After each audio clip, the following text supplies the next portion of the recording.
Bonjour à tous, on se retrouve sur la chaîne Basket Session. On s'est dit qu'on allait se faire une petite séance de questions-réponses parce qu'on aime bien ça, on ne vous le cache pas. On avait quelques questions en rab, Shai nous en avait gardé de côté. Donc on va y répondre tous les trois. Voilà, c'est le petit cadeau de la semaine. On va dire qu'à la place du podcast, éventuellement, peut-être en fonction de l'actualité, on refera un autre podcast. Mais pour l'instant, on s'est dit qu'il y a une petite séance de questions, ça nous faisait plaisir. Et Shai, tout de suite, je te laisse la parole. C'est toujours bien de ne pas en laisser trop en réserve. Je suis content que vous ayez accepté de faire cette petite séance en rab. Et on va donc commencer tout de suite avec une question de Félix qui nous demande: avant l'arrivée de Pascal Siakam, les Pacers n'avaient pas disputé les playoffs sur les 3 saisons précédentes. Depuis son arrivée, ils font 2 finales de conférence et sont même bien placés pour jouer les finales NBA. Est-ce que ce trade de mi-saison l'an dernier n'est pas discrètement l'un des meilleurs depuis très longtemps? Big up à Siakam qui, même s'il n'a pas représenté le pays en compétition officielle pour le Cameroun, a toujours dit qu'il ne jouerait pas pour un autre pays, contrairement à d'autres. 3 petits points. Absolument pas de qui veut parler Félix. C'est une très très bonne question et c'est très bien vu. Je suis en train d'essayer de regarder du coup contre qui il a été échangé. Je vois Bruce Brown, Kira Lewis Jr., Jordan Nwora, un premier tour de draft, un autre premier tour de draft. Ah, il y a quand même eu 3 premiers tours de draft. Ok. Alors après, les premiers tours de draft ont rapporté Isaac O'Leary qui a été transféré du coup, Jacoby Walter qui est pas non Lui-même. plus oui, il est lui-même effectivement, qui est pas le joueur qui a le plus impressionné jusqu'à présent, et un premier tour 2026.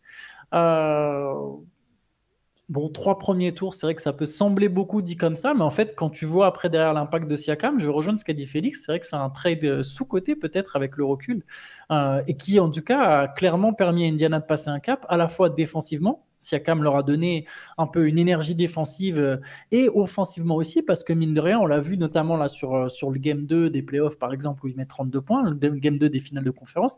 C'est un joueur à qui aujourd'hui les Pacers peuvent passer la balle et le laisser jouer des post-up, et même pas que en fin de match. Il y a aussi plein de moments où l'attaque des Pacers profite des mismatchs, que ce soit Miles Turner ou Pascal Siakam, deux joueurs qui sont très bons pour jouer leur post-up de haut panier. Donc non, ouais, super trade, je trouve, de la part d'Indiana, mine de rien. Ouais, carrément 39 points même, je crois, hein, pour Ouais, Siakam. 39. Ouais. 39, ouais. Et en fait, je pense que c'est vraiment un excellent deal, d'autant que meilleur il est, moins ses premiers choix de draft, tours de draft finalement auront de valeur. Donc c'est même la définition du deal gagnant, c'est que tu as fait venir un mec qui fait baisser la valeur de ce que tu as donné en échange. Ça avait mis un petit peu de temps en fait à prendre. J'ai trouvé je m'attendais peut-être à ce que la greffe prenne plus vite, mais là je trouve qu'elle a pris durablement, et de ce qu'on voit en fait, parce que c'est un joueur vraiment que je trouve vraiment atypique en fait, Siakam. Il y a, fait que je pense que c'est pas forcément le type de joueur qui peut coller dans tous les collectifs, du moins pas instantanément. Mais par contre, une fois que ça prend, c'est vraiment une espèce de, tu sais, c'est une image un peu éculée, mais le couteau suisse, quoi. Il peut t'apporter du rebond, de la passe, il peut couper, il peut jouer un peu en ISO, c'est ce que tu disais, Antoine, et heureusement qu'il a pu le faire dans cette situation pour les Pacers. Il peut être aussi un facilitateur dans d'autres situations, et ça marche parfaitement, et surtout en termes de... Je pense qu'en termes d'ego et d'alchimie, ce qu'il a connu aux Pacers, lui a permis en fait de se fondre dans cet effectif ce qu'il a connu aux Raptors, pardon, qui était aussi une équipe où il n'y avait pas de vraie superstar. Même DeMar DeRozan était le meilleur joueur, mais c'était pas une superstar classique. Derrière, il y a Kawhi Leonard qui arrive en dernière minute l'année où il gagne le titre. C'était vraiment un succès qui s'est bâti sur un collectif qui fonctionnait à plein régime, et je trouve qu'on retrouve un petit peu ça finalement dans la manière dont fonctionnent les Pacers. En termes de personnalité, de leadership, d'expérience maintenant du coup, parce que ça commence à faire quelques années qu'il est là. Moi je pense par contre, alors t'as sans doute raison sur le style de joueur qu'il est précisément, mais sur la manière qu'il a, à mon avis, d'être un peu un joueur caméléon en fonction de la situation, je pense qu'il aurait été bon partout, il aurait été précieux partout. Et je me souviens que quand c'était un peu le sujet, un des sujets chauds du moment, où est-ce que va aller Siakam, est-ce que c'est un des joueurs qui doit bouger, qui va être un game changer quelque part, ça a effectivement pris un peu de temps, mais ça a été un game changer incroyable pour Indiana. Là, tu l'enlèves aujourd'hui, c'est une deuxième option incroyable parce qu'il n'y a pas cet ego que peuvent avoir d'autres. Il est adaptable, il est bon défensivement.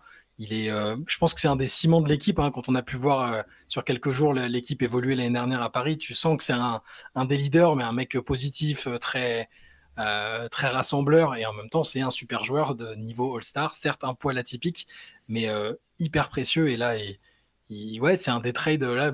Du coup, là, il reste vraiment comme inconnu sur ce trade. C'est le premier tour 2026. On va voir ce que ça va donner. Mais Ouais. Jacoby Walter a fait quelques matchs corrects avec les Raptors. Isaiah Collier, c'est un bon joueur, mais ça aurait pas changé radicalement le sort des Pacers, je pense. Donc, le trade est ultra gagnant. Bruce Brown a été un bon role player pour les Nuggets, mais depuis, c'est un peu.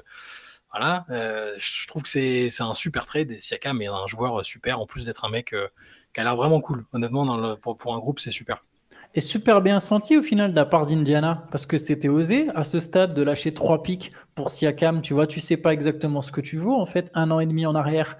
Alors oui, il y a eu sur le parcours de l'an dernier, il y a eu des blessures, tu vois, mais en confirmant cette saison, en étant en position d'aller en une finale NBA, ce qui est arrivé quand même qu'une seule fois dans l'histoire de la franchise, sacrément bien senti de la part des dirigeants. Après, voilà, il y a des paris, hein, ça aurait pu mal tourner. Non, peut-être pas mal tourner, mais ça aurait pu. Tu vois, Indiana. Tu te dis, bah, ouais, peut-être qu'il y a un monde parallèle où Indiana sort 2 fois au premier tour des playoffs et tu te dis, on a lâché 3 premiers tours de draft pour aller 2 fois au premier tour des playoffs et on a peut-être plus les assets nécessaires maintenant pour aller chercher un joueur de plus. Mais ça a très bien tourné, beau pari et bien vu à Félix. C'est vrai que moi, j'y repensais jamais à ce trade là de Pascal Siakam, mais les Pacers, c'est super bien géré parce qu'il leur reste quand même pas mal d'assets et de tours de draft, là, mis à part celui de 2026 dont vous parliez à l'instant. Et on peut revenir quand même sur le trade d'Haliburton pour Sabonis quand même, parce que pendant une saison, ça a fait illusion le côté c'est un trade win-win, mais on avait dit tout de suite, on dit c'est un trade win-win aujourd'hui, mais dans 2 ans, on en reparle et ça sera pas du tout un trade win-win. Au bout du compte, c'est exactement ce qui s'est produit, quoi. Et quand tu regardes les Kings, c'est pas pour leur mettre un taquet, mais aujourd'hui, de tous les joueurs qu'ils ont eu, lequel tu préfères avoir aujourd'hui? Tu préfères avoir Haliburton, tu préfères avoir Fox, tu préfères avoir Sabonis, tu préfères avoir DeRozan, ou tu préfères avoir même Zach LaVine dans ton effectif? Je pense que la question, elle est vite réglée. Hein. Donc c'est bien au bout du compte, même si pendant un an, encore une fois, ça fait un petit peu illusion, c'est bien le trade quand même déséquilibré qu'on avait perçu à l'époque, quoi. Et puis ce qui est le plus triste presque pour les fans des Kings, je reviens à chaque fois sur c'est un paramètre, c'est pas du basket pur, mais Haliburton, au moment où il est tradé, ce qui est un peu choqué, c'est que il ressemblait un peu au gars, pas l'élu, mais vraiment l'un des rares gars qui voulait vraiment être là, qui voulait développer la franchise, qui voulait être un peu l'un des visages du futur de la franchise, et c'est ça c'est pas donné à tout le monde, et il le fait à Indiana, c'est un trait de personnalité, ça fait partie du package. Il pourrait se dire, oh non, moi je suis un mec de gros marché, je rêve de Los Angeles, machin, je suis là en transit. Non, il s'en fout. Culturellement, il se met vraiment dans le moule, il est dans la fameuse communauté. Enfin, voilà, qui est importante à Sacramento, en plus d'ailleurs. À Sacramento, la communauté est toujours appréciée par les joueurs. Tous les joueurs qui y passent, ils apprécient ça. Donc lui qui évalue vraiment, qui donne de l'importance à ce truc, il aurait pu s'y sentir très, très, très, très bien. Bref. La leçon de tout ça, c'est si tu t'appelles pas LeBron ou Bradley Beal, faut pas acheter. Faut prendre que de la location, parce que tu sais pas où tu vas te retrouver. En tout cas, à Dallas et à Sacramento, mieux vaut pas acheter, quoi. Ouais. Question de Flying Flow. Vous affirmez régulièrement que les équipes qui vont très loin en play-off tentent à ressentir les effets de la fatigue en fin de saison suivante. Ce phénomène, qui semble se vérifier au niveau des résultats, m'interroge grandement tant le temps de repos entre 2 saisons NBA est important et devrait a priori suffire à soigner les contusions, tendinites et autres douleurs cumulées pendant la saison et les playoffs et refaire le plein d'énergie au niveau mental. Pouvez-vous préciser cette pensée? Je pense qu'il y a différentes choses. Bien sûr, il y a l'impact physique, mais je pense qu'on ne se rend pas compte, nous, de l'extérieur, la fatigue qui est pas simplement liée au match, mais qui est liée au voyage, à la pression incessante, aux sollicitations médias. Et aujourd'hui, je pense qu'il faut rajouter aussi les aspects même réseaux sociaux. En fait, c'est quand même un facteur de stress supplémentaire pour les générations actuelles. Et ouais, tout ça, en fait, je pense qu'on ne mesure pas forcément le poids que ça a, en fait, de devoir rebondir après des victoires, ou alors tu es sur une série de victoires, tu veux maintenir ta série de victoires, la pression au quotidien des athlètes, mais c'est pas propre uniquement à la NBA, je pense que c'est propre à tous les athlètes de très haut niveau qui sont performants, quoi.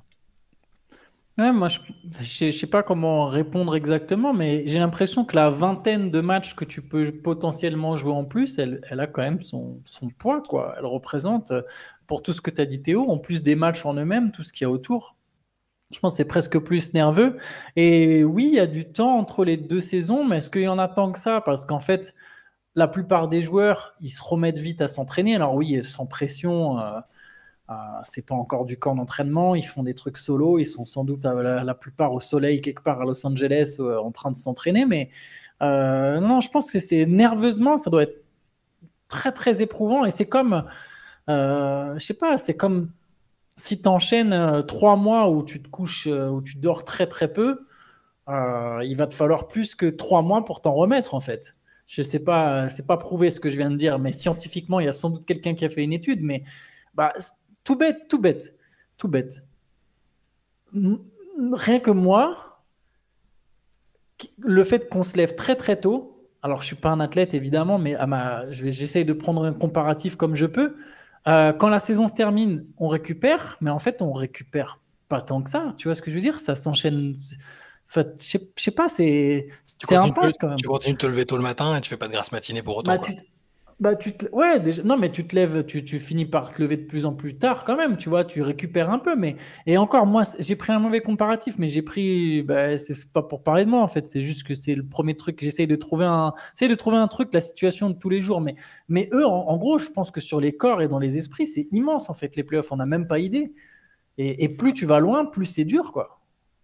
Ouais, et puis après, ça dépend aussi beaucoup des profils d'équipe. Finalement, on pourrait pointer du doigt, par exemple, les blessures de Boston cette année.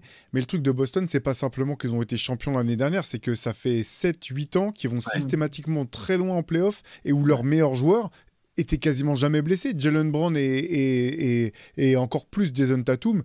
Jason Tatum, il a raté ses premiers matchs de playoff de sa carrière cette année, quoi. Donc c'est des joueurs qui ont tout le temps beaucoup joué, qui ont tout le temps été là, qui sont tout le temps allés loin en playoff. C'est ça aussi qui est le gros cumul, en fait. Tu vois, par exemple, si OKC devait aller en finale cette année, je ne serais pas particulièrement inquiet pour leur capacité à être bon l'an prochain. C'est une équipe très jeune et qui n'a pas tant de bagages quelque part, qui n'a pas tant d'usure sur des années consécutives. Après, on peut se dire aussi que pour certains joueurs, il y en a qui font des compétitions internationales. Tu vois, Shea, il a fait les JO avant, c'est aussi de l'influx nerveux, physique. Ça peut jouer aussi. Luka Doncic, il rate quasiment jamais une compétition avec la Slovénie. Je pense que ça joue aussi. Et puis, se remettre dans l'état d'esprit quand t'as gagné ou t'as été très loin, se remettre au boulot derrière, se redire qu'il y a une saison de 82 matchs, c'est c'est pas simple finalement. Je dérive un peu, mais c'est un peu aussi une des raisons pour lesquelles c'est compliqué maintenant d'enchaîner, de faire le back-to-back. J'ai l'impression que ça joue aussi, quoi. On passe à une autre question, question de Léo. Grâce à votre présence quotidienne, je dois vous le dire, on mange très bien en matière de nourriture basket. Mais je suis obligé de vous demander si vous arrivez à prendre du temps dans vos vies pour faire, regarder ou lire des choses qui n'ont strictement rien à voir avec le basket. Désolé si c'est un peu perso, mais est-ce que ça s'imbrique bien dans votre vie perso? Est-ce que vous avez, même si je n'ose y croire, des loisirs en majuscules qui ne sont pas liés au basket? Vous dites souvent écouter des podcasts sur le basket, mais vous en écoutez sur d'autres sujets parfois. J'espère que vous arrivez à vous ménager et en même temps, je me dis que c'est peut-être la place que ça prend dans votre vie qui fait que votre contenu est top. Signé un mec qui pose des questions trop intrusives, mais qui vous kiffe. Merci pour tout. Moi, paradoxalement, justement, moi, je coupe vachement du basket en dehors du boulot. Je pense plus que vous. Par exemple, moi, j'écoute pas de podcast basket, quoi. Donc, moi, vraiment, ouais, j'ai le temps, hein. Je regarde des séries, je joue aux jeux vidéo, je sors, peu importe. Mais après, bien sûr, le basket, bah, je joue au basket, donc ça prend du temps aussi le basket dans ce sens-là. Mais bien sûr, de toute façon, on a tous des loisirs. Enfin, vous allez répondre pour vous, mais je sais qu'on a tous des loisirs bien au-delà du basket. Ah ouais, t'es un tricheur en fait. Toi, tu penses à autre chose que le basket. Bon. Ah bah, non, moi, je coupe, hein. Moi, c'est limite. Ouais, ouais, non, c'est. Voilà, quoi. Ouais, je comprends complètement. C'est vrai que c'est dur. Moi, par exemple, je regarde quasiment pas de séries, quoi. Je regarde quasiment pas la télé. En gros, c'est vrai que j'ai de séries, de films, c'est ce sur quoi j'ai le plus rogné, même sur la lecture, à mon grand regret, quoi. C'est mon loisir principal et préféré de dès que j'ai des vacances, c'est pour me poser et lire. parce qu'effectivement, il y a tellement de contenu disponible. Moi, j'écoute énormément de podcasts. Alors, j'en écoute pas que sur le basket. Pour le coup, j'en écoute aussi pas mal sur la musique. Moi, c'est mon autre grande passion, c'est la musique. Donc mais c'est aussi ce que, finalement, quand j'ai des vacances, mon rêve de vacances, honnêtement, je vais vous le dire, c'est d'être chez moi, mettre de la musique, lire des livres et rattraper ou des revues, rattraper tout mon retard de ce côté-là. C'est vraiment mon plus gros kiff pendant des vacances. Mais ouais, donc en fait, pardon, je réfléchis en même temps que je parle. Ouais, il y a beaucoup, beaucoup de basket, mais si, il y a quand même des moments, comme tu disais, Antoine, sinon tu peux pas, quoi. Moi, enfin, vous le savez tous les deux, mais il y a même une année où j'ai fait un burn-out de basket, quoi.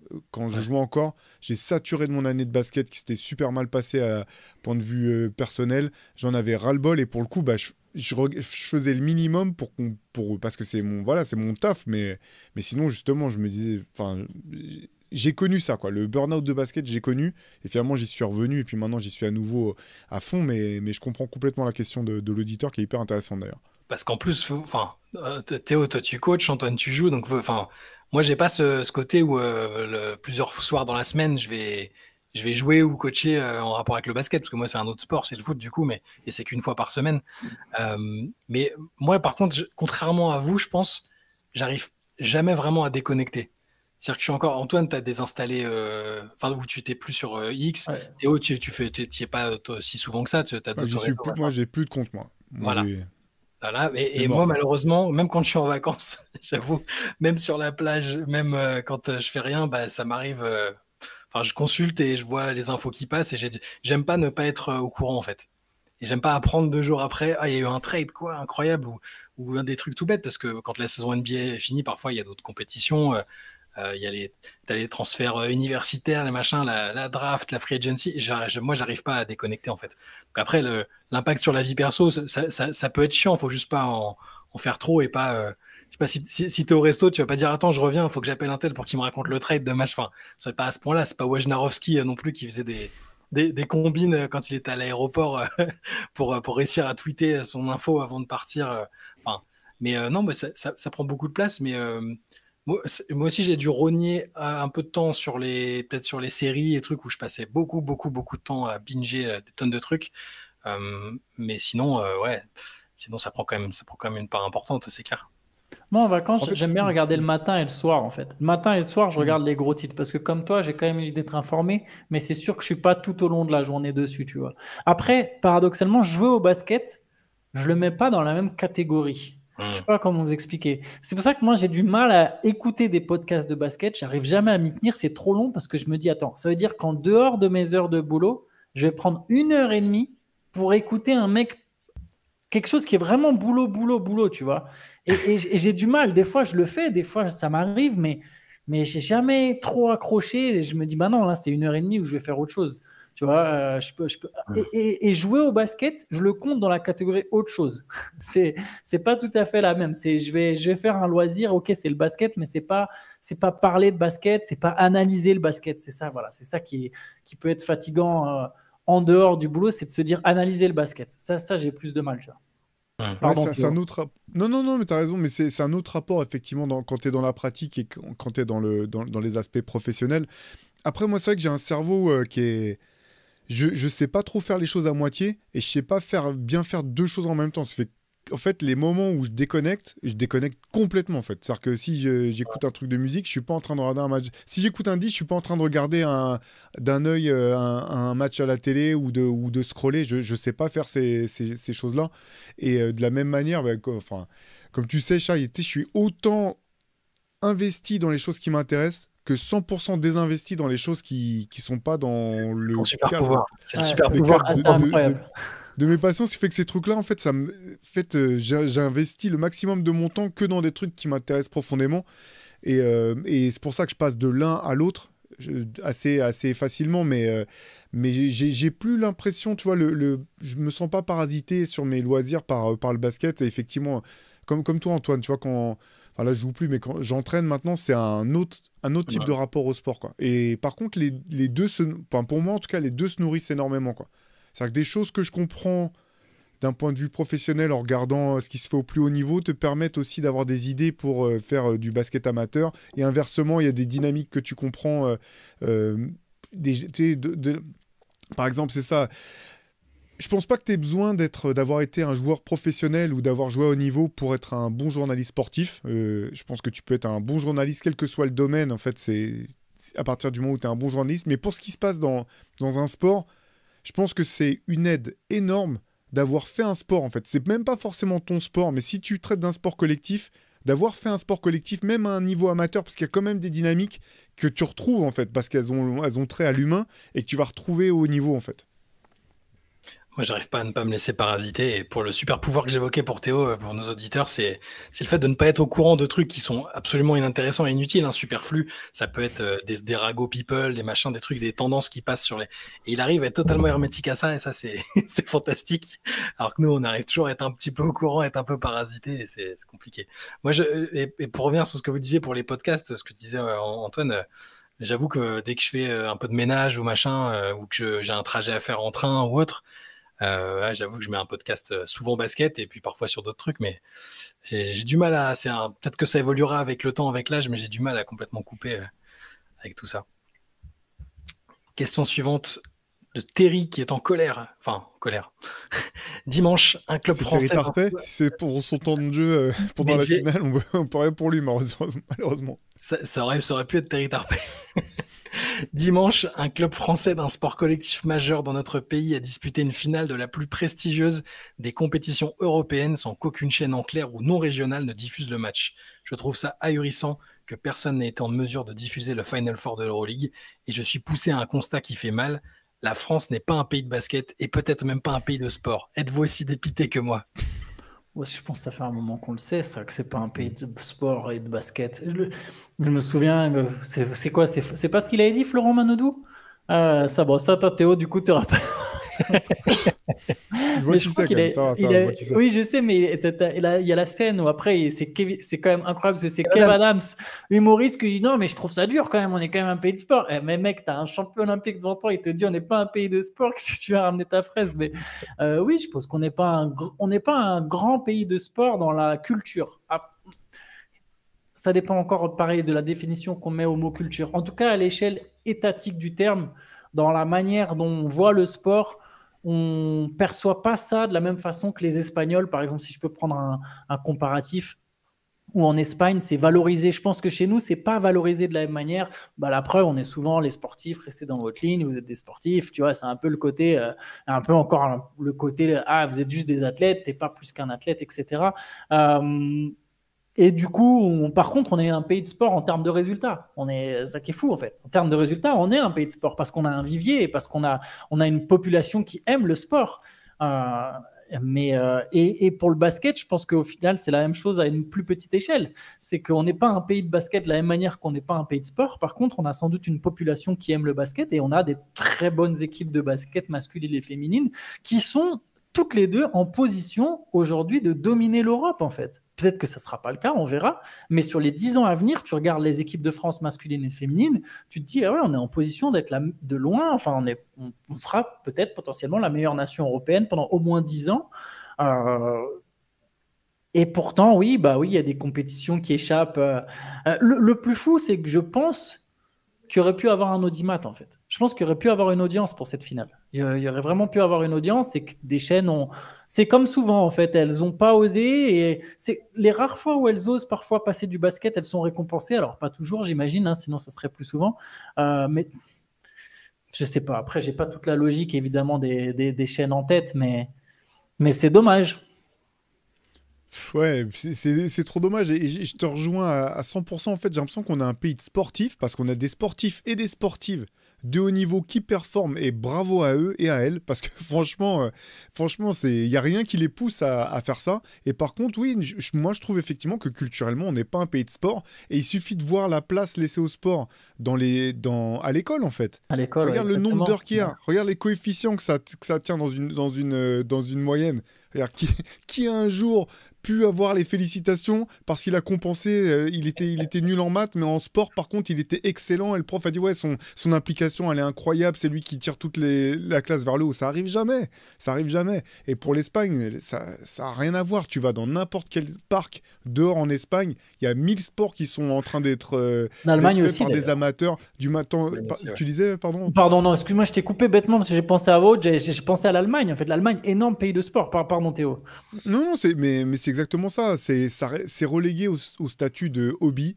Alors maintenant qu'on se rend compte un petit peu que c'est bon pour la santé, on nous dit de bouger et de manger 5 fruits et légumes par jour. Mais franchement, non, je suis désolé, il y a pas cette culture. Regarde, il suffit si t'écoutes les infos et qu'on parle d'équipe de France, s'il y a juste équipe de France, on précise jamais de quel sport on parle. On parle que du foot. Je suis désolé. C'est le sport qui bouffe tout. Heureusement, les basketteurs font des performances. Le rugby est suffisamment implanté d'un point de vue culturel et puis a beaucoup bougé dans les années 90, début des années 2000, surtout pour devenir un sport plus large. Mais sinon, non, je suis désolé.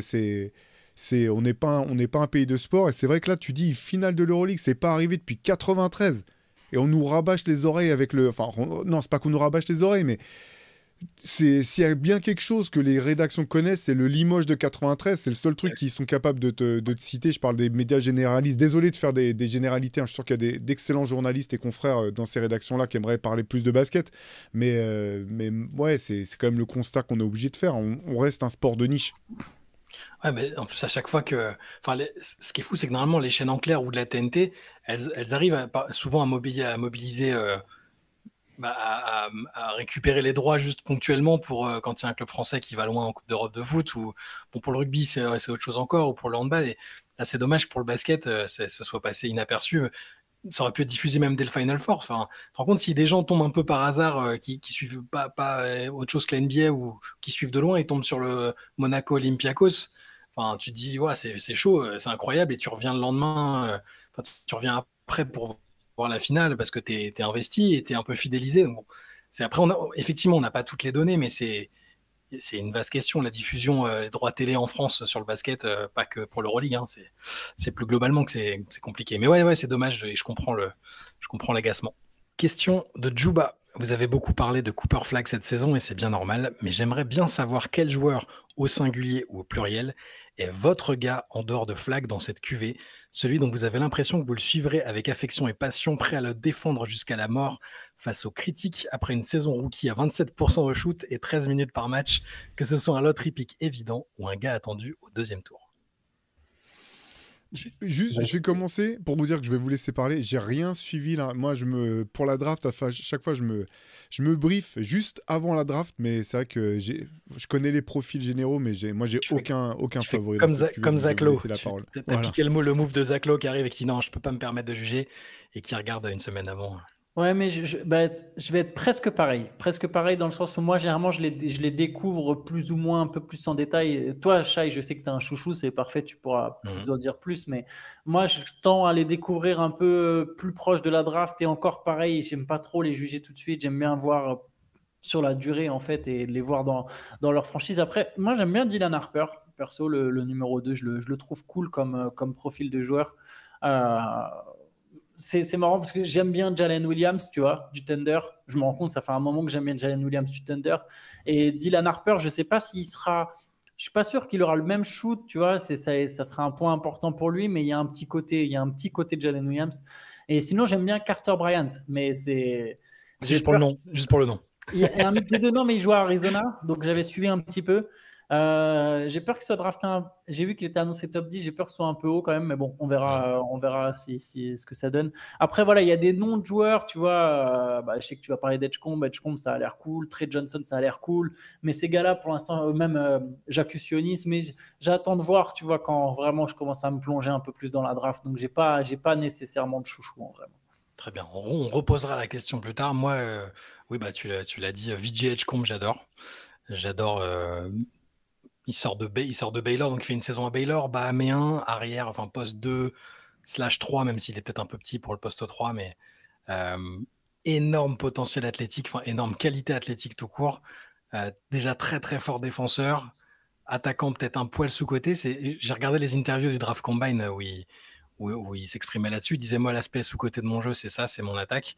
Par contre, je veux être tout de suite considéré comme le meilleur défenseur de mon équipe et que ce soit ma marque de fabrique. Et je sais pas, il y a un côté, à la fois le joueur, je le trouve hyper excitant sur ce potentiel athlétique et sur même le QI basket, sur ce que j'en ai vu à Baylor, c'est plutôt très bon. Et la personnalité où il a l'air très enthousiaste, prêt à jouer pour un pays avec un pays derrière. Il est très Bahamas à fond. Et voilà, je le trouve très bon. J'ai été jusqu'à écrire un article sur lui hier qui est sur le site où je dis que je le prendrais moi-même en numéro 2, mais je sais qu'il ne sera pas pris en numéro 2. Ça me rappelle l'année où j'ai dit qu'il fallait prendre Deni Avdija en numéro 2 de la draft et aucune des franchises ne m'avait écouté, n'avait daigné m'écouter. Je pense qu'Edgecombe sera pris très haut dans tous les cas et qu'il aura un impact tout de suite. C'est pas un joueur qui aura besoin de beaucoup de développement. Je pense vraiment impact immédiat dans une équipe quelle qu'elle soit, que ce soit une équipe plutôt compétitive ou une équipe très jeune. Il a plus de chances d'atterrir à Charlotte, Washington ou Utah. Hein, c'est le range à peu près dans lequel il devrait être. Je pense que même ces équipes-là qui partent de bas, il peut les rendre meilleurs assez rapidement. Après, si j'étais les Spurs, peut-être que je me laisserais tenter en numéro 2 aussi. Mais c'est une autre question. En tout cas, voilà, VJ Edgecombe, je le défendrai quand il sera à 27% au shoot la saison prochaine, comme l'a très bien souligné Djouba. Moi, c'est pas forcément un chouchou, mais parmi les futurs rookies, je suis curieux de voir comment le Thunder va développer Topic, qui sera rookie la saison prochaine, qui était en leur sein. Je suis assez curieux de voir comment ça va se passer, s'ils vont lui donner des minutes tout de suite en se disant de toute façon, il faut qu'on le développe le plus vite possible. Je suis curieux de voir ça.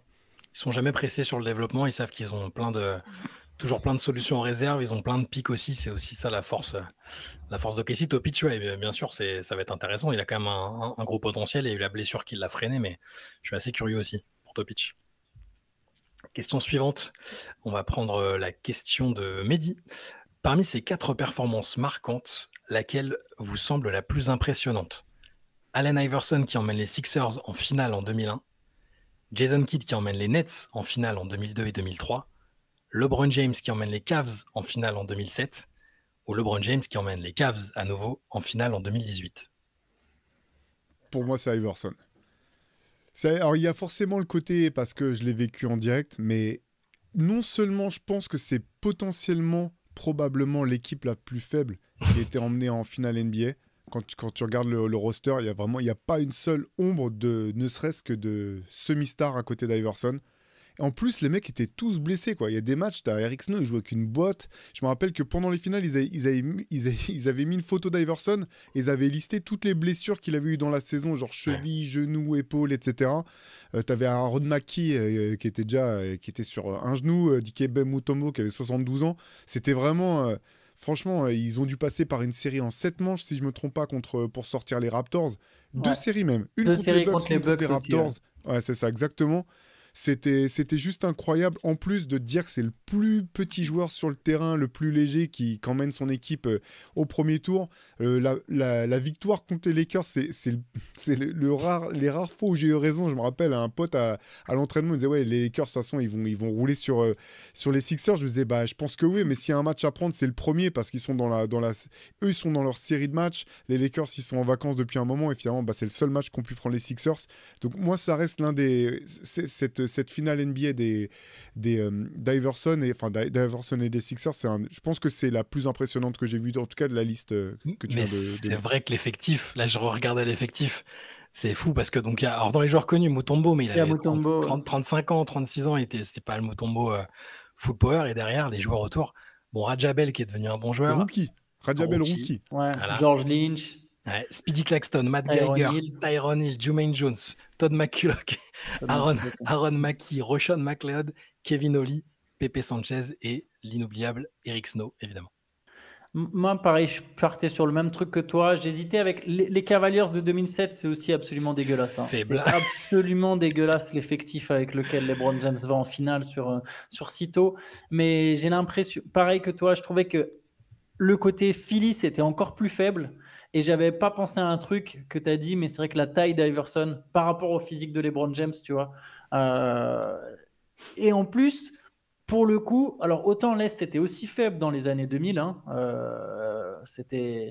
mais l'équipe des Raptors a été plutôt correcte. Et cette équipe des Bucks, il y avait quand même Sam Cassell, Ray Allen, Glenn Robinson, Tim Thomas, c'était une belle équipe des Bucks, très belle équipe des Bucks, et quand même qui sortent coup sur coup deux séries en 7. Je me souviens plus qui battent au premier tour, peut-être les Hornets, peut-être c'est les Charlotte Hornets de Baron Davis, je suis plus très sûr, un truc comme ça. Mais ouais, gros parcours quand même. Et en plus, ils prennent un match à peut-être, je sais pas, la 3e ou 4e meilleure équipe de tous les temps, les Lakers de 2001, de 2001. Donc ouais, je dirais pareil, je dirais les Sixers. Dans l'ordre, j'aurais mis Sixers, Cavs de 2007, et après les 3 autres égalités. Jason Kidd, c'est fort en plus de le faire 2 fois de suite, mais la conférence Est est dégueulasse. Ouais. Genre vraiment, c'est terriblement faible. Ce qui était fort pour Kidd, c'est qu'en fait, c'est le seul élément qui a changé, quoi. C'est une équipe qui marchait pas, il arrive et boum, ils font finale NBA 2 ans de suite. En termes d'impact, c'était énorme. Je me rappelle avoir été... à l'époque, tu vois, que j'aurais vraiment bien aimé qu'il soit élu MVP. Ça aurait été cool en plus que ce soit un mec qui n'est pas un scoreur qui soit MVP par son impact. Ça, c'était vraiment impressionnant, mais effectivement, la conférence 16 de ces années-là, c'est assez dramatique. Et tu as raison sur les Bucks, hein, c'était... alors, les Raptors sur le talent, parce que tu as quand même Vince Carter, peut-être dans son semi-prime, hein, son prime, il était plutôt sur le début de sa carrière, Tracy McGrady en train d'émerger, et il y a T-Mac encore. Il est déjà parti en Orlando. Il n'y a plus T-Mac en 2001, mais il y a Maurice Peterson. C'est l'année où ils portent tous des bandeaux. Il y a les Williams, il y a Jerome Williams, il y a le meneur, je me souviens plus quel était son prénom. Aaron Williams, peut-être c'est ça. Qui d'autre il y avait dans cette équipe? Peut-être Doniel Marshall, je suis plus très sûr. Charles Oakley peut-être était là, je sais plus trop qui est dans l'équipe. Doniel Marshall, Charles Oakley. Oui, absolument, c'est ça, j'aurais dit ça. Je vais regarder. C'est les Raptors 2001. C'est pas aussi fort que les Bucks. Ouais, c'est les Raptors 2001. C'est pas aussi fort que les Bucks. Vince Carter, Chris Childs, Keon Clark, Del Curry, Antonio Davis, Eric Montross, Tracy Murray, Mamadou Ndiaye, Charles Oakley, Maurice Peterson, Michael Stewart, Alvin Williams, Jérôme Williams. Alvin Williams, pas Ron Williams. Alvin Williams, le meneur. Corliss Williamson. Et alors, je regardais l'effectif des Cavs 2007 quand même. Bon, c'est compliqué, hein. Donc là, c'est Shannon Brown, Bobby Gibson qui était rookie, Drew Gooden, Larry Hughes, Ilgauskas. Blessé en plus, Larry Hughes, je crois. Et Ilgauskas, pareil, je suis même pas sûr qu'il joue. Damon Jones, Dwayne Jones, Doniel Marshall, mais qui a, je sais pas quel âge en 2007, 35 ans aussi, 36 ans peut-être. Ira Newby, Alexander Pavlovich, Scott Pollard, toujours Eric Snow qui est toujours dans les bons coups dans les équipes. Anderson Varejao et David Wesley, donc l'équipe catastrophique. C'était pas fou. Ouais. Et j'ai même la grille salariale, c'était Larry Hughes, le joueur le mieux payé, 13 millions de dollars, devant Ilgauskas et Drew Gooden. LeBron est margé à 6 millions de dollars la saison. C'était une autre époque. Il était encore dans son contrat rookie, quoi. Ouais. Mais en tout cas, moi, je partage votre avis. Puis c'est peut-être parce que, voilà, pareil, je l'ai vécu. Les Sixers d'Iverson, c'était incroyable. Et pour l'affect Jason Kidd, j'avais pas l'impression que l'équipe de Jason Kidd, que les Nets étaient si faibles, en tout cas, que t'es pas très bon sur le papier. Mais je me rendais pas compte à l'époque, peut-être que la conférence Est était. C'est pas qu'ils étaient si faibles que ça. Je pense que la conférence était parce que t'avais, en fait, c'était pas si faible. C'est simplement que t'avais des joueurs très jeunes, quoi. T'avais Richard Jefferson, Kenyon Martin, Kenyon Martin, c'était quoi, sa 2e saison, un truc comme ça, 2e ou 3e saison? Sophomore, je dirais Jefferson, et Kenyon Martin peut-être un an de plus. Rookie, Richard Jefferson, je pense qu'il était rookie. Et drafté en 2001, je crois. Jefferson. Richard Jefferson. J'aurais dit même année que Tony Parker, mais bon, c'est pareil, quoi. Il est drafté en 2001, ouais. Leur première finale, c'est 2000. Ah, ils font 2002-2003, t'as raison, my bad. Ouais. Oui, c'est vrai, c'est 2002-2003, oui, t'as raison. Il est rookie sur sa première. C'est marrant qu'il y ait des points communs. Il y a des points communs, il y a des joueurs qu'on retrouve. Paris Mutombo était dans cette équipe des Nets. Maculo aussi, ouais. Je le vois pas au démarrage de la saison. Il est peut-être en 2003, il est dans l'équipe de 2003, Todd Maculo. Ouais, c'est probable. Enfin, en 2003, je le vois pas, mais. Oui, c'est là, il est là. Ouais. Il y a un dunk monstrueux de Shaq, là, où il dunk sur toute l'équipe, le kiné, le staff médical et tout, et je crois qu'il y a Maculo dessus. Ouais. Mais l'équipe, pareil. Brandon Armstrong, Jason Collins, Lucius Harris, Richard Jefferson, Anthony Johnson, Jason Kidd, Kerry Kittles, Todd Maculo, Donnie Marshall, Kenyon Martin, Brian Scalabrine, Keith Van Horn et Aaron Williams. Mais effectivement, de toute façon, ces 4 équipes-là, la réponse est acceptable. Vous pouvez choisir celle-là pour les performances les plus impressionnantes. Franchement, ça va dedans. Allez, on passe à une autre question. Question d'Erwan. En regardant la liste des 29 coachs actuels en NBA, j'ai remarqué que 25 ont eu un passé de joueurs à plus ou moins haut niveau et que 4 ont toujours été dans des coaching staff. Jordi Fernandez aux Nets, Darko Rajakovic aux Raptors, Mark Daigneault aux Thunder, David Adelman aux Nuggets. Selon vous, est-ce un plus d'avoir un passé de joueur pour être coach principal en NBA? Avez-vous déjà vu en NBA ou ailleurs un Ted Lasso avec zéro expertise en basket mais des aptitudes pour être DRH et qui déléguait toute la partie sportive à ses assistants? Alors ça non, faut avoir une expertise basket. Par contre, il y a plein de très grands coachs qui n'ont pas été joueurs. Je pense je pense parce que j'ai vu une interview de lui récemment sur la chaîne de l'Euroleague, mais Ettore Messina, Greg Popovich, il y en a plein des mecs qui n'ont pas été joueurs avant.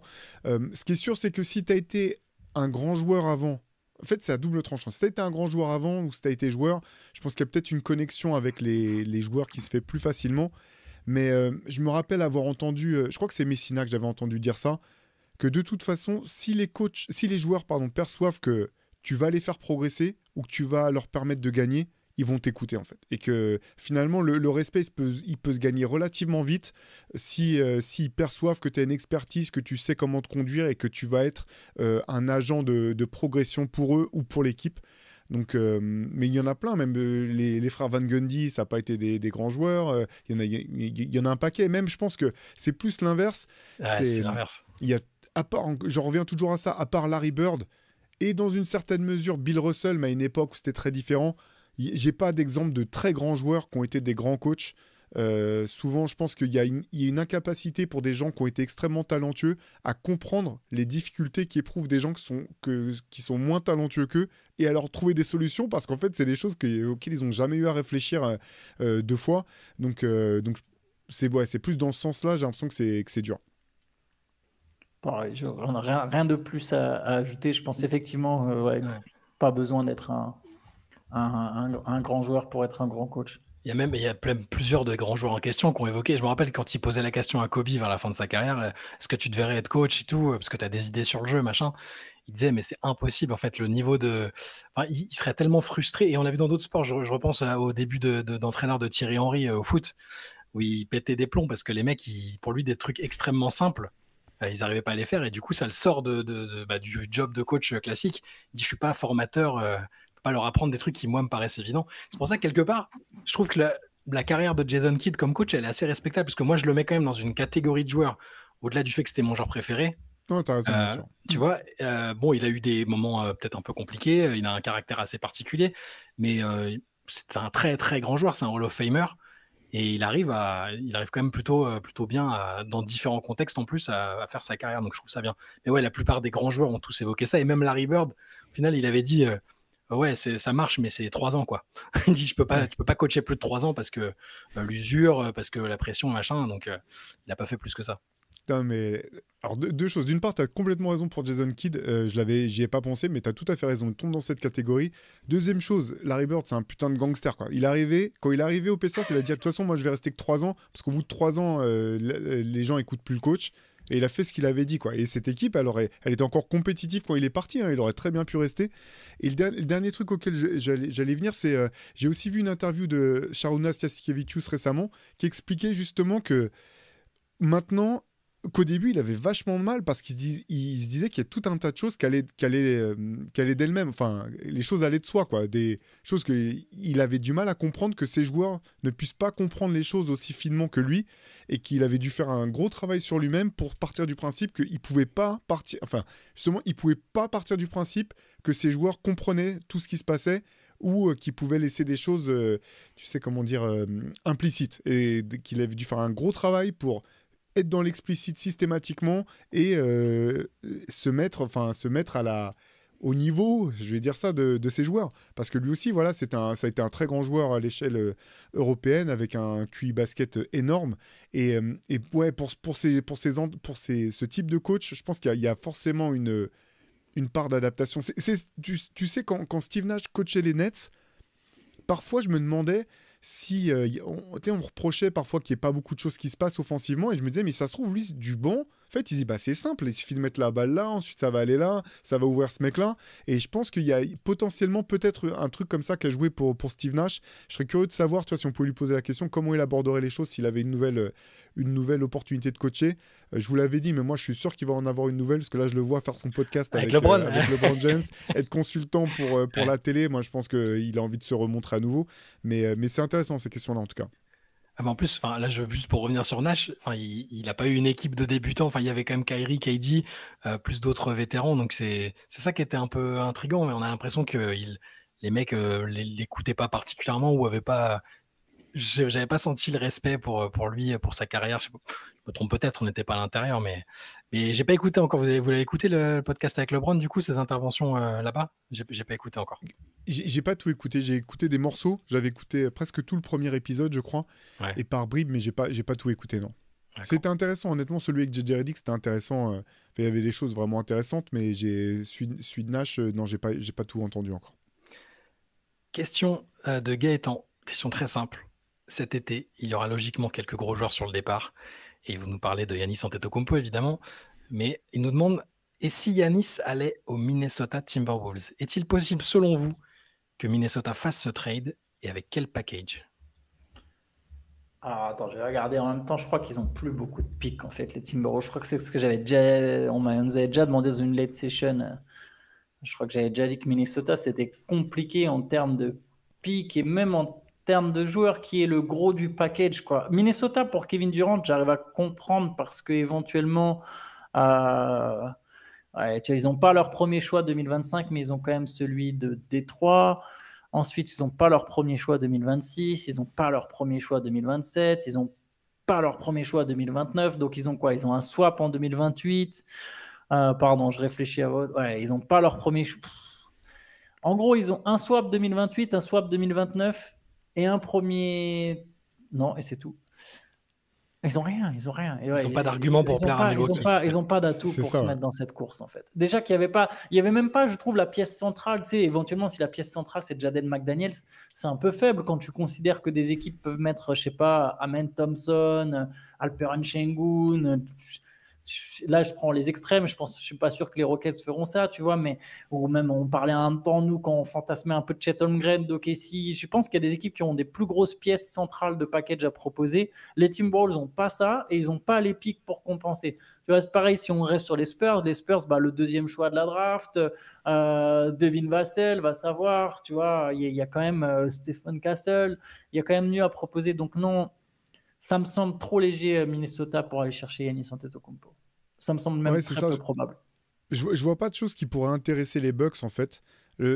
Effectivement, c'est une destination qui aurait plus de sens pour KD parce que les Suns sont dans une situation où de toute façon ils vont quand même essayer de gagner des matchs et donc tu peux leur proposer des vétérans en fait. Tu vois, peut-être qu'un Nasrid ça les intéresse de le foutre à côté de Devin Booker dans un sign and trade, ce genre de choses. Alors que les Bucks de toute façon non, ils veulent plus d'assets pour repartir de zéro. Donc s'ils récupèrent des jeunes, et je pense qu'ils essaieront de choper des joueurs, s'ils veulent récupérer des joueurs, il faut que ce soit des jeunes joueurs quoi. Et effectivement, Jaden McDaniel, c'est le plus intéressant de leurs jeunes, mais c'est pas le potentiel non plus des joueurs dont tu as parlé tout à l'heure. Donc, j'ai du mal à voir l'intérêt que les Bucks auraient de récupérer des joueurs de Minnesota.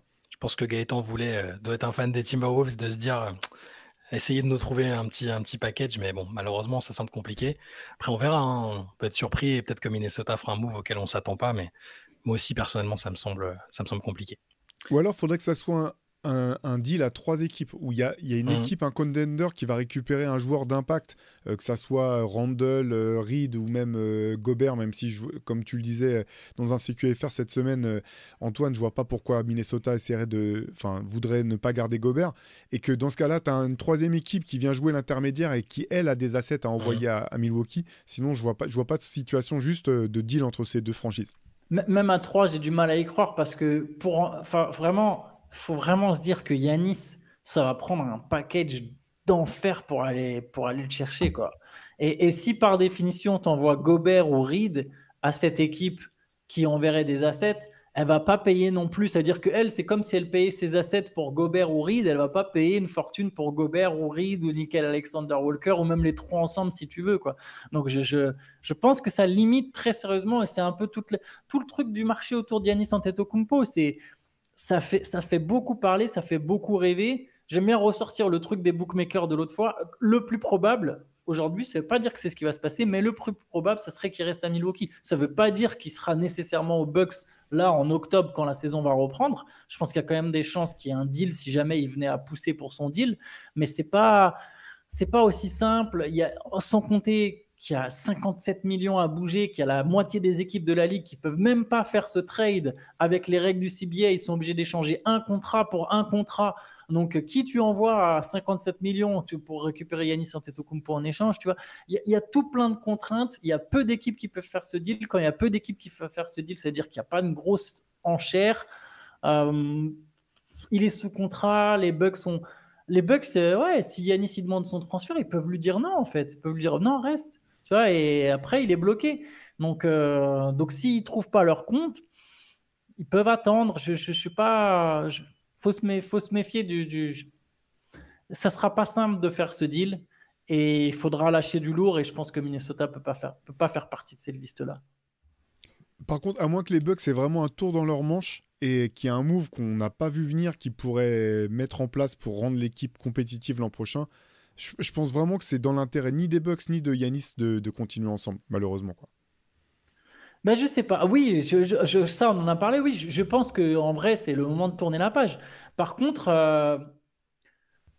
encore une fois, c'est pas garanti que les Rockets ils aient envie de se saigner pour Giannis Antetokounmpo. Et si les Rockets ils veulent pas saigner, si les Spurs ils veulent pas, ils veulent rester sur leur développement jeune et pas miser. On voit d'ailleurs apparemment ils ont pas envie de garder Chris Paul. C'est déjà acté, ils devraient repartir. Ils sont plus sur voilà, on a Fox, on a Castle, on va avoir Harper a priori, on a Wembanyama, on mise sur notre projet jeune. Si ces équipes-là n'ont pas envie d'accélérer plus que ça leur timeline et qu'il n'y a pas d'équipe et que tu te retrouves avec des offres d'Atlanta, de New Orleans, s'il n'y a pas, même pour lui, je veux dire, est-ce que tu vas aller jouer à New Orleans, tu vas aller jouer à l'Ouest et ça peut être mieux que Milwaukee, je le reconnais, mais c'est pas non plus une garantie d'aller jouer le titre. Je pense que en fait la question pour les Bucks, c'est s'ils arrivent à trouver un deal pour Damian Lillard, s'il y a une équipe qui est prête à les dépanner par miracle absolu. J'ai vu qu'il avait enlevé quand même les trucs des Bucks il fait un camp, c'est marrant parce qu'il fait un camp, Damian Lillard,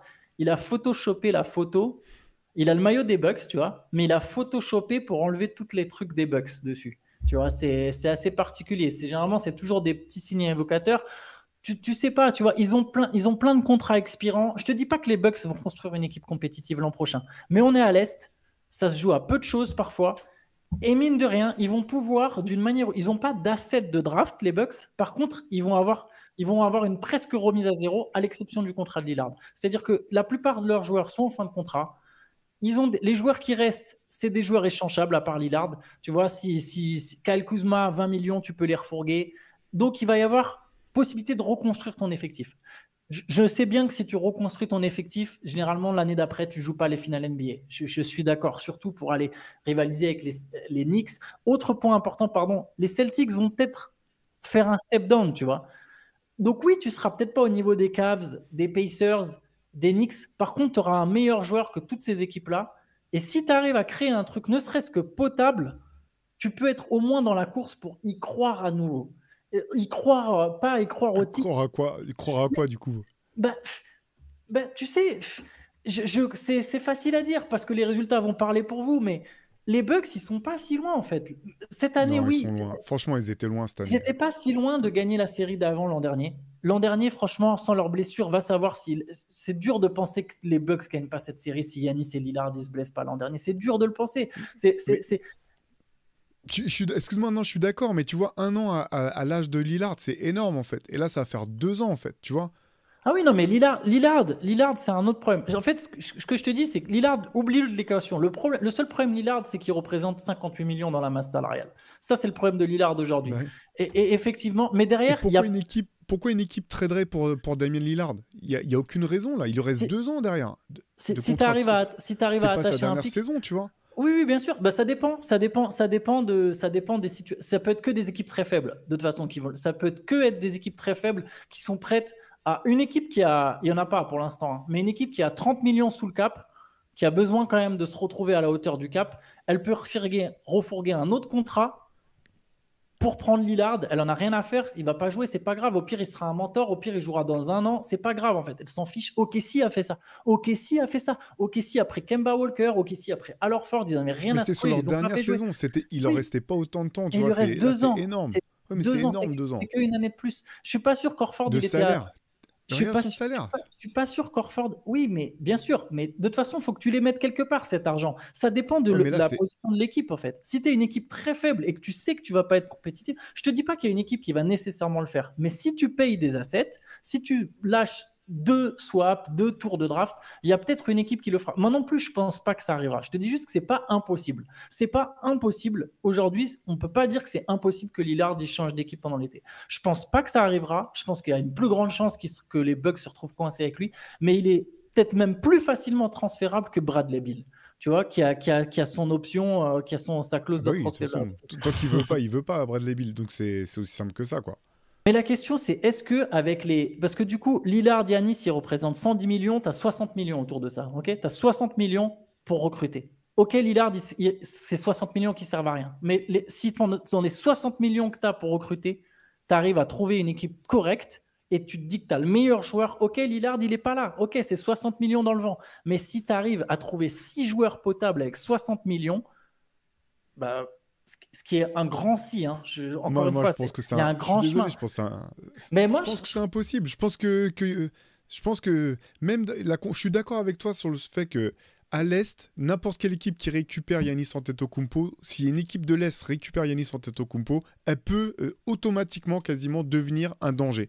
Mais sauf les Bucks en fait. Les Bucks, je vois pas comment ils peuvent reconstruire autour de lui à la va-vite avec cette espèce d'albatros là de contrat de Damian Lillard qui les plombe, parce que même la saison d'après, c'est même pas c'est même pas Boston où tu dis bon bah on a une année dure, faut qu'on fasse des économies, mais l'année quand on va récupérer Tatum, on va faire ce qu'il faut pour redevenir des contenders.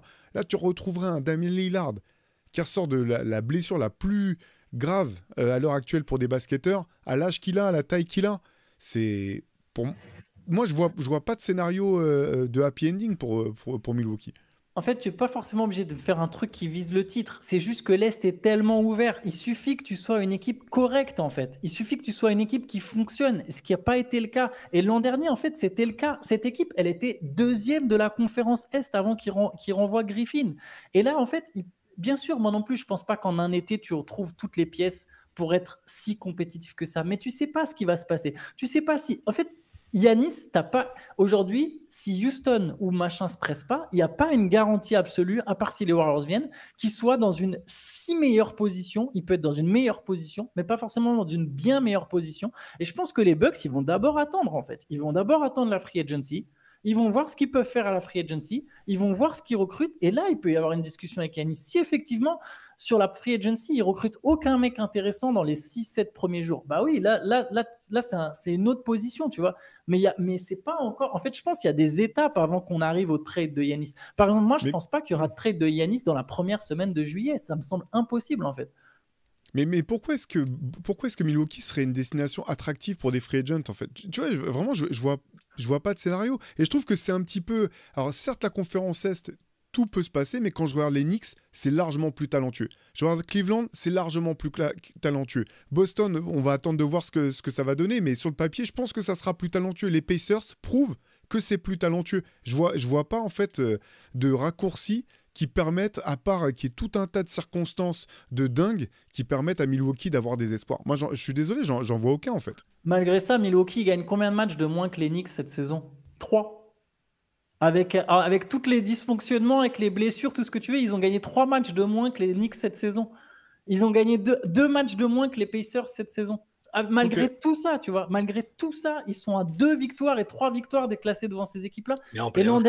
Et l'an dernier, ils sont à 37-12 ou 37-13 quand l'autre se fait virer. Oui, mais au bout du compte, ça les a emmenés où, en fait? au bout du compte, New York, l'année dernière et cette année, vont plus loin, en fait. Bah bien sûr, mais c'est pour ça que je te dis, les résultats vont vous donner raison. Donc, lors de la discussion, si on se concentre que sur les résultats, bien sûr qu'à la fin, ça va C'est- toujours arriver Non, mais à- c'est pas que sur les résultats. Mais, enfin, c'est pas que sur les résultats. Moi, j'adore Yanis, mais cette équipe, en fait, je la trouve, et je trouve qu'elle était un manqué de talent. Et l'an prochain, elle sera plus vieille. Il y a des joueurs qui vont arriver en fin de contrat et je vois pas de solution pour Milwaukee. Je vois pas quel Non, free agent il n'y a d'impact pas va la vouloir même venir. équipe l'an prochain. En fait, l'an prochain, il y a plus aucun des joueurs de l'effectif qui sont là l'an prochain, à part Lillard et Yanis. Il y a que Kyle Kuzma qui est sous contrat. Il y a plus Brook Lopez. Non, mais c'est vrai. Non, mais c'est important. C'est pas la même équipe l'an prochain. Ça veut pas dire Ouais. je dis pas que l'an prochain, tu as une meilleure équipe. Loin de là. Encore une fois, je suis d'accord avec toi. Je suis pas sûr que les Bucks, ça attire des free agents quand tu vois la situation, quand tu sais que Lillard est blessé. Mais par contre, s'ils le veulent, c'est pas la même équipe. S'ils le veulent, j'aurais dû rajouter ça. S'ils le veulent, ils n'ont pas la même équipe. Il n'y a plus un joueur sous contrat. Ouais, Après, je suis pas optimiste non plus. Je pense vraiment qu'il faut qu'il bouge qu'il bouge parce qu'en fait, si t'es Milwaukee, plus tu tardes, quand même, moins. Je pense que moins Yanis est transférable potentiellement. Alors, il sera toujours intéressant, mais si tu passes à une blessure, en fait, que sa cote diminue. Et même si c'est un joueur qui est très fort, il a été blessé les séries, tu vois, les séries de playoffs précédentes, il a souvent été blessé. Je dis pas que c'est un joueur qui est souvent blessé, mais il l'a été, et c'est normal vu le type de jeu qu'il a. Je pense que, enfin, moi, je pense que vraiment pour Yanis comme pour l'équipe, c'est le moment où c'est la meilleure opportunité pour que chacun, l'un et l'autre, puisse avoir ce qu'ils veulent.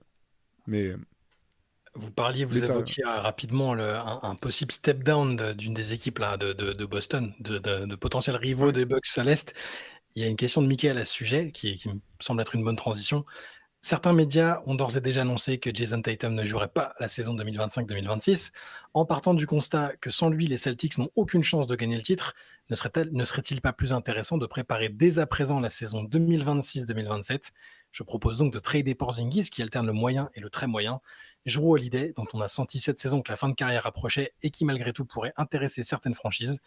En récupérant des tours de draft, en tankant sur cette saison, Boston pourrait récupérer assez d'assets pour signer un gros free agent à l'intersaison 2026 quand Jason Tatum sera de retour. Qu'en pensez-vous ?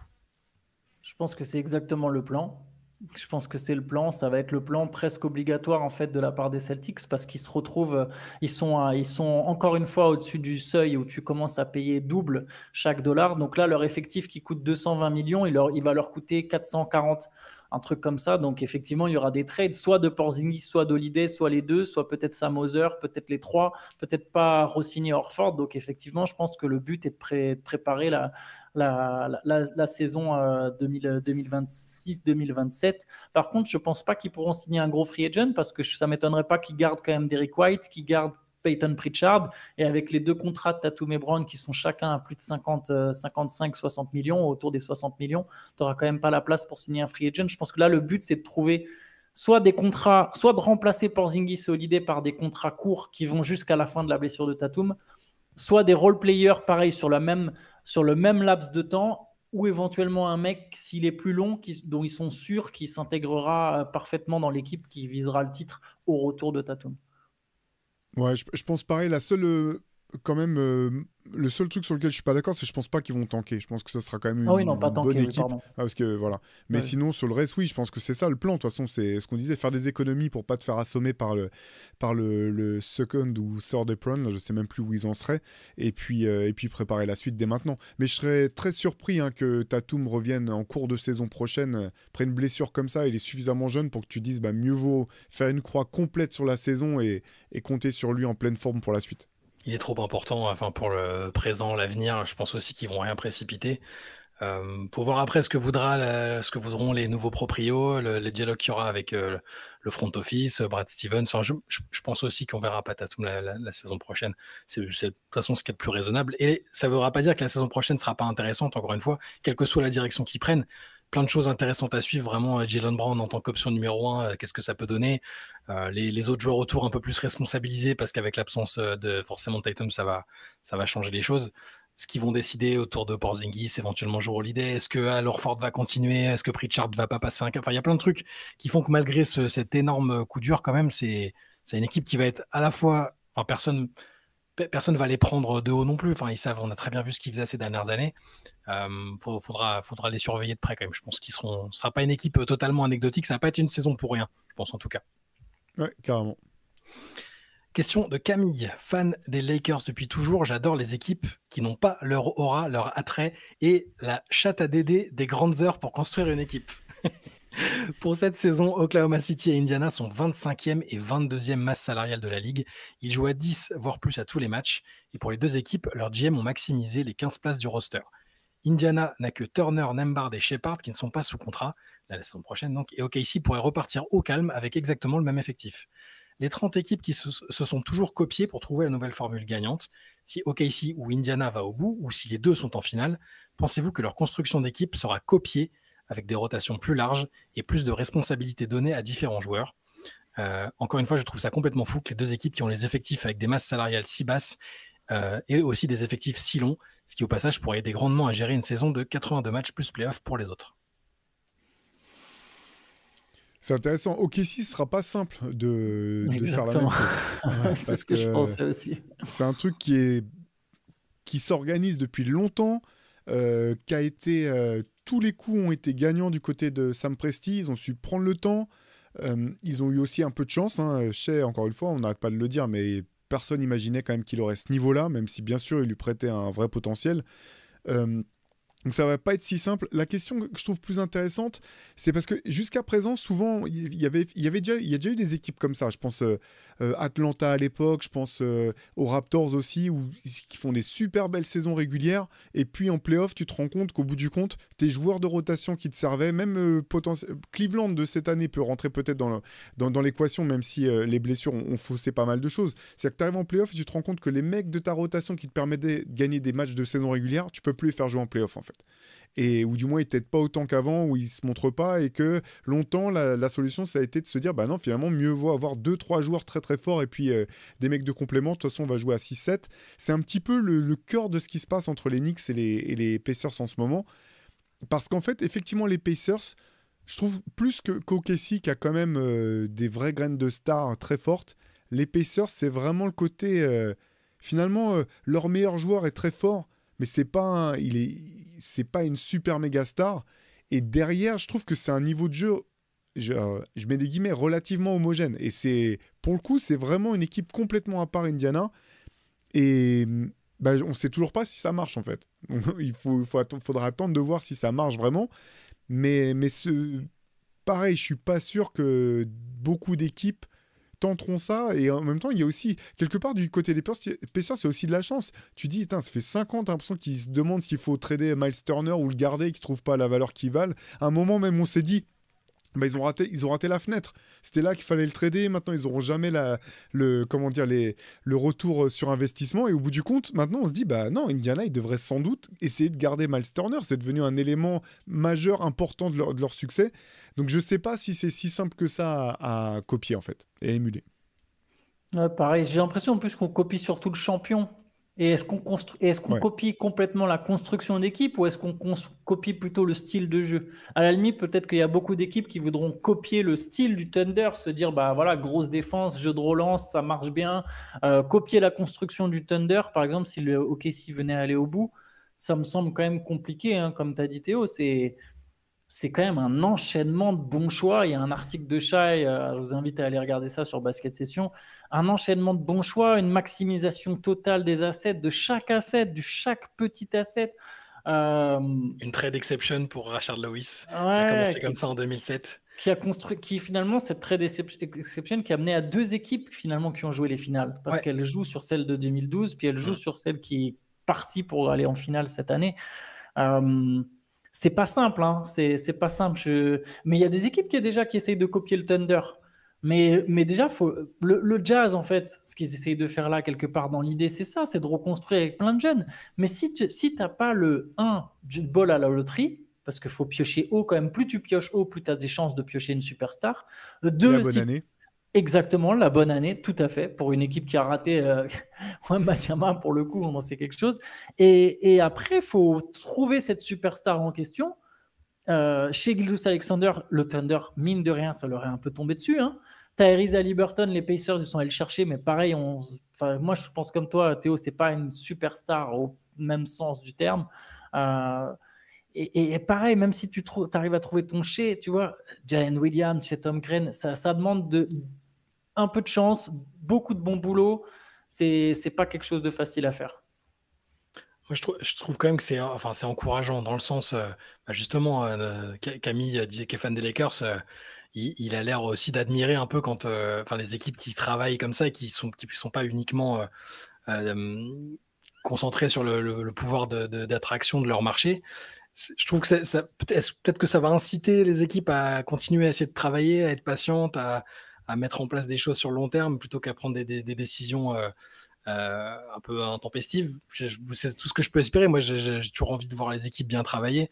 Ça peut inspirer quand même, mine de rien, pour les petits marchés, parce que Indiana et OKC savent qu'à la base, elles ne peuvent pas compter sur l'intérêt des stars pour leur ville. Déjà, ça c'est clair et net. Et moi, je pense que ça peut inspirer des équipes. Ouais. Devenir un modèle, je pense pas. Il y a eu des périodes où il y a des modèles qui ont été tentés d'être copiés, les shooting teams, puis après les big three, les tandems, tel type de jeu. Bon, ça va bouger tout le temps. Mais en tout cas, moi, ça me plaît et ça me rassure plutôt de voir des équipes construites comme ça, patiemment, et pas uniquement sur le star power, de base en tout cas, être performantes. Et peut-être que ça touchera un peu plus largement la ligue. Mais c'est vrai qu'il y a énormément de chance aussi parce que là, on n'a parlé que des aspects joueurs, mais il y a aussi les aspects contractuels. Aujourd'hui, ce qui plombe Denver, c'est que leur équipe, elle a été construite avant que le CBA change. Et c'est ça qui les coince maintenant aujourd'hui. Ils l'ont fait à un moment où c'était le modèle, et le modèle change et tu te retrouves coincé. De la même manière qu'on sait très bien que les Warriors n'auraient jamais pu constituer leur équipe avec Kevin Durant si, d'une part, Stephen Curry n'avait pas été aussi souvent blessé en début de carrière, ce qui lui a permis de signer un premier gros contrat qui n'était pas énorme, et derrière que justement le cap s'ouvre pile le moment où tu peux récupérer Kevin Durant. Ça, c'est aussi des coups de chance monstrueux. Par contre, ce qui est intéressant dans ce que tu dis, Shai, effectivement, sur les petits marchés, c'est en fait, ça demande l'intelligence et l'humilité pour certaines équipes de se rendre compte où elles se situent en fait dans la hiérarchie NBA et de capter que finalement, à part les Lakers, peut-être quasi exclusivement, personne ne peut compter sur le fait de se dire on va aller chercher des gros free agents à un moment ou même faire venir une superstar à un moment, même si c'est par un trade. Et l'autre truc, c'est que finalement, bien sûr que si tu as des superstars, ça t'aide et que c'est le chemin le plus rapide, mais il faut que ce soit les bonnes superstars et que je pense que c'est important de voir où tu mets la barre superstar. Et en fait, il n'y a pas 15 superstars dans la ligue, quoi. C'est ce que Phoenix découvre visiblement depuis 3 ans. C'est que si tu... C'est pas parce qu'un mec est un All-Star plusieurs fois de suite, qu'il a un contrat et un statut, ou même qu'il est populaire, que ça veut dire qu'il suffit que tu trouves 2 autres mecs forts à mettre à côté pour que tu ailles très loin. Et là, c'est la grande intelligence d'OKC. C'est pas un hasard si ça fait aussi longtemps que c'est le même GM qui tire les ficelles. C'est pas un hasard si effectivement des équipes comme les Spurs se sont tout le temps, ont finalement toujours été bonnes quand tu choisissais d'être bonnes et qu'elles ont été mauvaises quand elles ont choisi d'être mauvaises. C'est pas le cas de l'essentiel des autres équipes. Ça demande de la constance, de l'intelligence et voilà, et que les bonnes personnes soient sur les bons postes, président comme GM. Et sur le coach, le choix d'OKC avec Daigneault, qui a été en G-League 5 ans et dans lequel ils ont vraiment cru tout de suite. Là aussi, je trouve que c'est important. Et puis le choix même si parfois le choix, ça peut ne pas être l'idée de départ. Je ne sais pas s'ils pensaient que Shai Gilgeous-Alexander serait leur superstar sur 10 ans. Ça me paraît compliqué de penser ça, mais le fait de lui faire confiance à un moment, le fait de faire confiance à Tyrese Haliburton pour les Pacers, c'était pas garanti non plus. Tout le monde le trouvait bon, il était très intéressant. On s'est dit, bon, il sera dans les 2-3 meilleurs passeurs tous les ans, mais le fait de lui donner vraiment les clés et d'être responsable de la manière dont ça se passe dans l'équipe, sans qu'il y ait une autre superstar à côté pour les deux d'ailleurs, pour Shai comme pour Haliburton, ça reste un choix de la direction sportive qui a été payant les 2 fois, plutôt que d'associer des superstars, essayer d'en faire grandir ensemble. Alors les Pacers n'ont pas encore d'autres stars à proprement parler à associer alors, même si Siakam c'est un All-Star, mais ils n'ont pas encore associé une star à Haliburton. Ce sera peut-être le cas après, on verra. Mais voilà, je reviens aux bonnes décisions sportives, au choix des hommes, au choix des personnalités. C'est pas que du hasard. Il y a beaucoup de réussites. Il faut éviter les grosses blessures, il faut éviter les tuiles. Mais il y a quand même la compétence et les bonnes décisions en premier lieu, je trouve. Voilà pour cette semaine, les gars. J'ai une dernière question pour toi, Shai. Une dernière. Et Carla Leight, elle a fait allemand en première langue? Ah, c'est moche. Après, vu peut-être qu'elle maîtrise mieux si son nom de famille l'a trahi. Je pense qu'elle est d'origine portugaise. Peut-être qu'elle nous surprendrait si elle parlait portugais. Non, mais oui, tu veux évidemment parler de ses interviews en WNBA. Déjà, elle a essayé. Je trouve que c'est quand même. Elle a essayé de parler anglais, même si elle le maîtrise pas. Faut se rappeler des premières interviews en anglais de Marine Johannes aussi. C'était pas exceptionnel non plus. Et puis elle a cette fraîcheur, cette spontanéité. Elle va apprendre à parler. Alors, elle a Janelle Salin comme interprète à côté qui a l'air totalement bilingue, donc c'est pratique.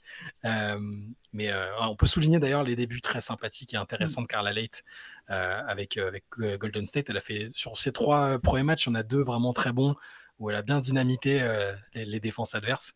Et ouais, je sais pas, il faudra lui demander si elle a fait allemand première langue, mais l'anglais, il y a un tout petit peu de boule encore. Salin aussi a fait des bonnes perfs. Pardon, vas-y Théo. Pardon, vas-y. Non, je disais Salin aussi a fait des bonnes perfs. Ouais, mais c'est presque pas surprenant, c'est quasiment la meilleure joueuse de l'équipe déjà en fait. C'est une des meilleures ailières d'Europe, si ce n'est la meilleure ailière d'Europe, elle est excellente et c'est bien que les États-Unis la découvrent du coup. Et ça va être cool pour l'équipe de France parce qu'elle vient à l'Euro pour le coup. Je tenais juste à préciser que c'était juste pour la boutade et que c'était plutôt mignon effectivement de la voir demander l'aide de ses coéquipières pour lui traduire les questions en conférence de presse. Mais c'est vrai qu'on est tellement plus habitués maintenant, on a l'impression que nos basketteurs et nos basketteuses, ils sont tellement formatés pour le très haut niveau, ils visent tellement tout de suite le plus haut qu'ils arrivent avec un anglais de plus en plus impeccable. Il n'y a pas que Victor. Donc c'est pour ça, j'ai trouvé ça assez marrant les interviews d'après-match. C'était marrant, mais elle a une petite cote de popularité déjà là avec les médias US. Puis vous verrez que l'année prochaine ou dans 2 ans, elle maîtrisera, ce sera fluide. J'en doute pas une seule seconde. Voilà pour cette semaine. Impec. Bah, merci à tous. Oui, c'est resté. Merci à tous pour les questions. On se retrouve demain pour un CQFR, bien sûr. Et samedi, on se refera une séance de questions-réponses. A priori, Shai, tu penses qu'il y aura assez de questions? On pourra faire une double. Il y a toujours assez de questions. Okay. C'est pas le problème. Shai, par contre. C'est plus ça. C'est plus ça. Je sais pas s'il y aura Shai, mais il y aura des questions. C'est plus ça. Mais normalement, il y aura des questions. Mais continuez d'en envoyer. C'est pas parce qu'on vous dit ça qu'il faut pas en envoyer, évidemment. Évidemment. Bah écoutez, bonne journée à tous. Ciao, ciao. Ciao.